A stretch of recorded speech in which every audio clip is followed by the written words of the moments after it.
Hello everyone, welcome to the online lecture of Vehicle Testing and Homologation. I am Milan Trivedi, Assistant Professor at LJIET Institute of Engineering and Technology. So from the last class, we are discussing about the 6th chapter, that is Vehicle Testing on the Chassis Dynamometer. Let us elaborate that particular chapter in detail. In today's lecture, we are going to discuss about the concept of wheel balancing and the wheel alignment. So let's get started with the first topic, that is a wheel balancing.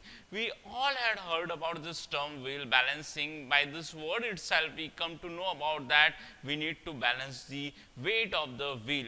But the prime aspect, we actually need to understand that which are the different reasons for the failure of the wheel balancing or imbalance. The second aspect, we need to understand that how to rectify the wheel imbalance state, or which are the different states of wheel imbalancing.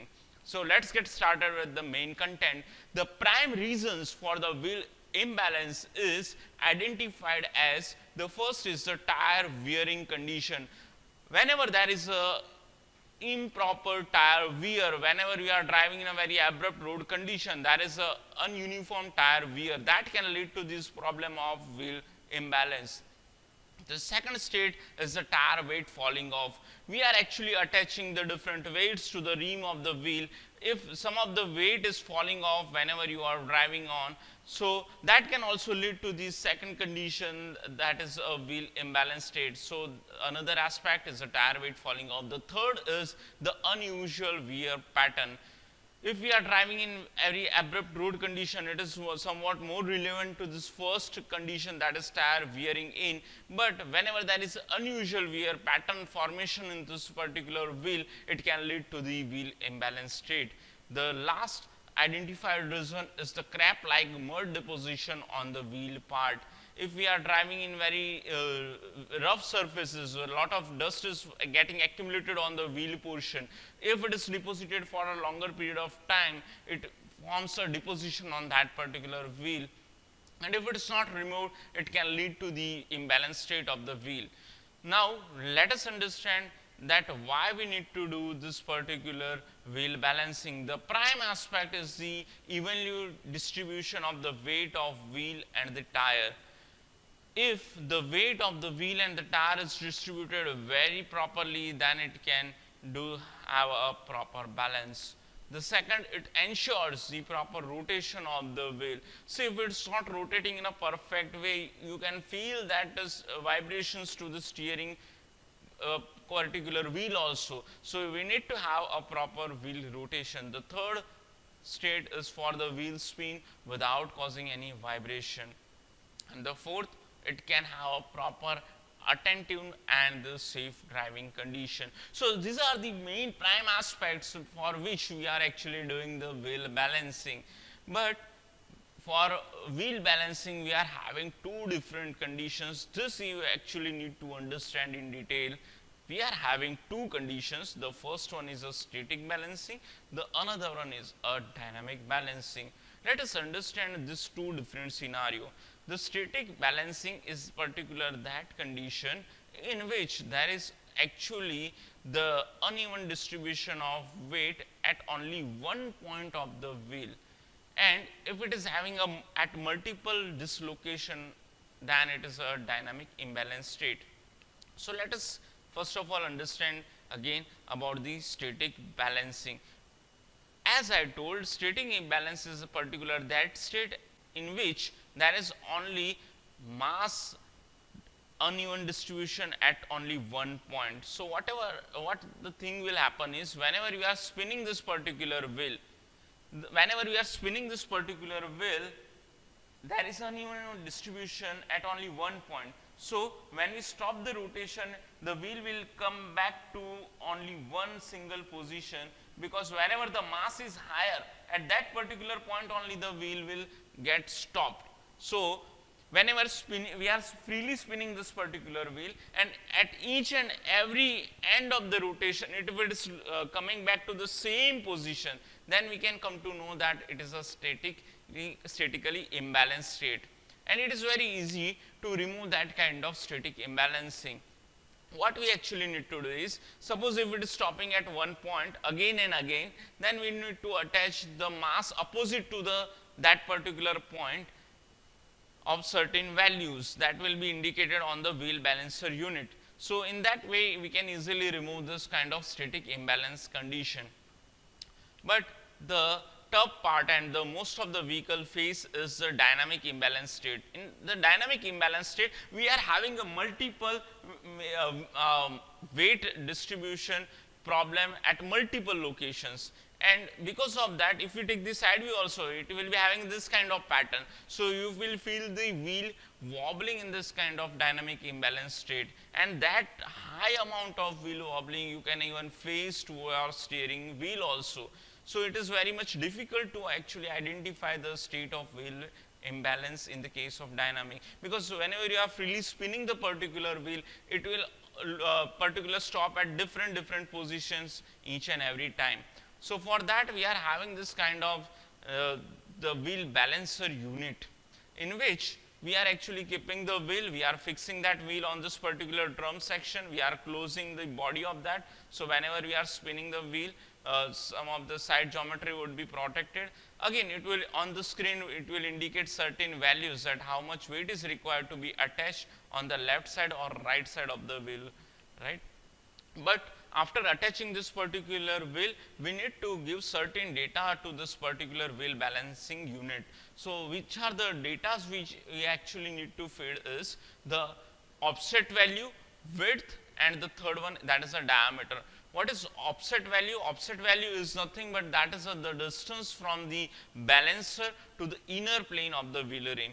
The width, that is the width of the tire, whatever the wheel you are attaching, from the designation of that particular wheel, you can come to the width part, and the diameter of the wheel as indicated on the diameter. That part you can get from the specification of the wheel.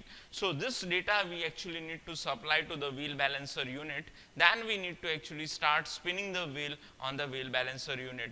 Now at the end of each spin, the balancer unit will directly indicate that this much amount of weight is required on the left rim and this much amount on the right side of the rim. So according to that, you need to keep on adding the weight on the wheel rim body. But it is not like that, that after adding this particular weight, it will show the correct value. Whenever you are spinning again, it will directly show 0, 0. If the dynamic imbalance is there, at least 2 to 3 times it will indicate this kind of values, right? You need to keep on adding that value. Again, you need to spin the vehicle after adding the weight. You need to have that particular state at which the left and right value of the weight will indicate 0, 0 value. So that is actually the state at which the wheel is actually the dynamically balanced condition. So this is all about the wheel balancing part. Now let us come to the second topic, that is a wheel alignment. First of all, you are having a proper balancing in the weight. Still, if you are feeling like this condition that a vehicle is driving either on the extreme left side or on the right side, you are not getting a proper turn, then this is a particular indication of the wheel misalignment. So let us understand about this in detail. The prime reasons of the wheel misalignment is due to the sudden heavy impact. If your vehicle is faced any accident and because of that it faced a heavy impact on the vehicle, then it can lead to the wheel misalignment. The second one is very obvious, that worn out parts because of wear and tear. The wheel is actually subjected to this very often because it is having a fatigue loading condition. So we are having a constant wear and tear, and that can lead to this wheel misalignment state. The third, that vehicle is traveled towards the pothole regions. In the track and testing chapter, we had already discussed about these potholes, right? The road surfaces which is having holes. Normally in the rainy season, we are having that pothole surfaces on the road. So if the vehicle is traveled for a longer duration in this kind of road surfaces, that can also lead towards this wheel misalignment. And the last aspect, that is a height modification. If you are doing any changes on this particular dimensions of the vehicle, that can also lead to this condition of wheel misalignment. Now let us understand the different symptoms through which you will get the idea that the wheel is misaligned. The first thing you will notice a tire wear abnormally. If you have a look towards the surface of the tire, then you will find that there is an uneven wear pattern getting developed on the wheel part. The second, the car will drift to one side. This can be easily faced by the person who is actually driving the car. Whenever you are driving in a straight condition, and if you just release the steering wheel, then you will feel that the vehicle is dragging directly on either left side or on the right side. Then also it is indication of the wheel misalignment. The third condition or the symptoms, that is a steering wheel does not return to its initial or zero condition after you take a turn. Normally we take a turn on left, then we release the steering wheel. So the steering wheel return to its original condition in its very natural way. But if it's not getting in its original condition, then also it is an indication of wheel misalignment. And the fourth one, that the vibration at the steering and the noise coming out from the tire, that is also the indication of the wheel misalignment. So let us understand what we actually require to do if there is a wheel misalignment. We need to actually check these three different parameters, that is a toe condition, camber condition, and the caster condition. Let us understand in detail about these three different angles. The toe angle is actually the angle when the angle is actually viewed from the top view of the vehicle. If we have a top view, then we are having this front wheel conditions. These two front wheels are being observed from the top view. If it is pointed towards inward, then it is called as a toe in condition. If it is pointed towards outward, then it is called as a toe out condition. Every vehicle is having this toe angles specified in their specification. As per that specification only, the angle should be there. If there is some deviation in that particular angle, then it can lead to this misalignment condition of the wheel, and that can be easily corrected by certain adjustment. The second angle is the camber angle. Camber angle is the angle when we view from the front view. If we are viewing that from the front view, the positive camber is that condition when the vertical axis and the kingpin inclination axis is towards the right? And if it's towards left, then it is called as a negative camber condition. Again, this is also specified in the specification. According to that only it should be there. This is a negative camber condition, and the another part which has been shown, that is a positive camber condition. Okay, so that's all about the camber part. Let us understand the last angle, that is a caster angle. Caster angle is normally viewed from the side view of the wheel. Whenever we are viewing from the side view part, if it's this vertical line we draw from the center of the wheel, when we observe from the side view condition, the kingpin inclination angle is towards this particular right side, then it is called as a positive caster. And if it's towards the frontal portion, then it is called as a negative caster. This is also required to be corrected. Positive caster is stable, generates self-centering steering force.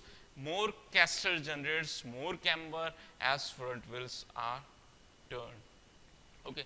So now let me just have this particular view, which is actually indicating the certain adjustment. Whenever we are doing the adjustment of this tie rod, outer end, inner end, we are checking this particular mounting positions, then we can easily correct this different angles, that is toe angle, camber angle, and the caster angle can be easily corrected in that particular way.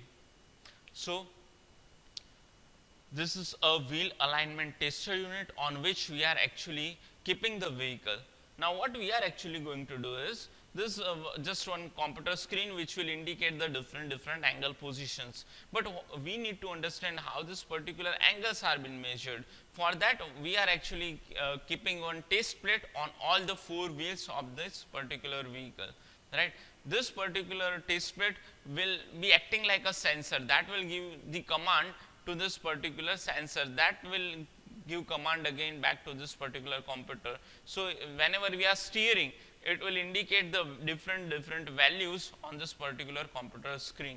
So at this 0 0 condition, what is the state of camber caster 2 would be initially be indicated on this particular computer screen, and that is been okay with our specified condition or not, that will be evaluated. If it is not there, we can go underneath and we can make the certain adjustment on the tie rod part, and we can correct that different angles. So that's all about this wheel alignment part. We are keeping up to this. Thanks for watching.